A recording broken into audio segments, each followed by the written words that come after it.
एक एफआईआर हमारे यूपी में हुई, उनके खिलाफ जिनको आप मंच से आशीर्वाद देके आए थे, नाम है एल्विश यादव, बिग बॉस के विनर हैं। एफआईआर में कहा गया कि अपने गैंग के साथ रेव पार्टियों में सांप के जहर का इस्तेमाल करते हैं।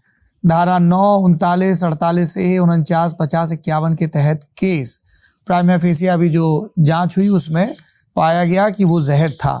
और फिर आपका वीडियो चला जिसमें आप कह रहे हैं देश के युवा नशे की तरफ बढ़ रहे हैं, सावधान रहना, एल्विश आगे बढ़ेगा तो देश आगे बढ़ेगा। पर एल्विश पर तो खुद ही इल्जाम लग गए, लोग कह रहे हैं मनोहर लाल जी इनको आशीर्वाद दे रहे थे। देखिए, पहली बात तो यह है कि एल्विश का मेरा कोई बहुत पुराना परिचय नहीं है।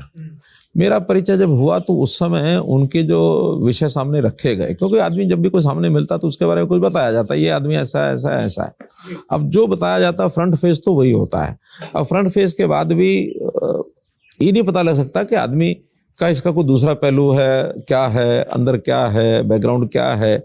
हमें तो इतना पता लगा कि वो व्यक्ति नशा मुक्ति के आंदोलन में भाग लेने के लिए तैयार है युवाओं में, और ये प्रचार करता है कि नशे से दूर रहना है।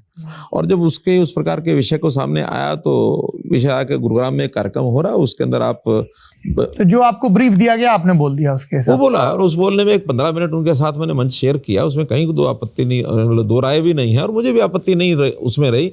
एक अच्छे कॉज के लिए कोई आदमी आगे बढ़ता तो हमारा सहयोग उसमें रहेगा ही रहेगा, क्योंकि नशा मुक्ति हरियाणा में एक अभियान हमने चलाया और काफ़ी समय से चल रहा है। मैंने एक साइकिल यात्रा, एक साइक्लोथॉन जो करवाई थी, वो भी 1 महीना चली, 25 दिन लगभग। तो उस 25 दिन में लाखों लोगों ने उसमें भाग लिया, जो देखने वाले थे, जो चलने वाले थे, साइकिलों पर थे, जो लगातार चलने वाले, जो रिले रेस में चलने वाले, बहुत लोग थे। तो अल्टीमेटली उस एक अभियान में उनकी मैंने प्रशंसा भी की और ये भी कहा कि इस विषय में एल्विश यादव अगर आगे काम करेंगे तो हमारा इसको समर्थन है। फिर जब ये केस सामने आया, जब केस सामने आया तो उसमें अब कौन सी बात उसके बैकग्राउंड में है, मैंने कोई रुचि भी नहीं ली है, और जो कुछ बताया जा रहा है वो कोई अच्छी बात नहीं है, कि अगर वो करता तो गलत ही है। तो इसलिए उसके हर काम का समर्थन करना ना मैंने किया है, ना मैं कभी करूँगा। सिस्टम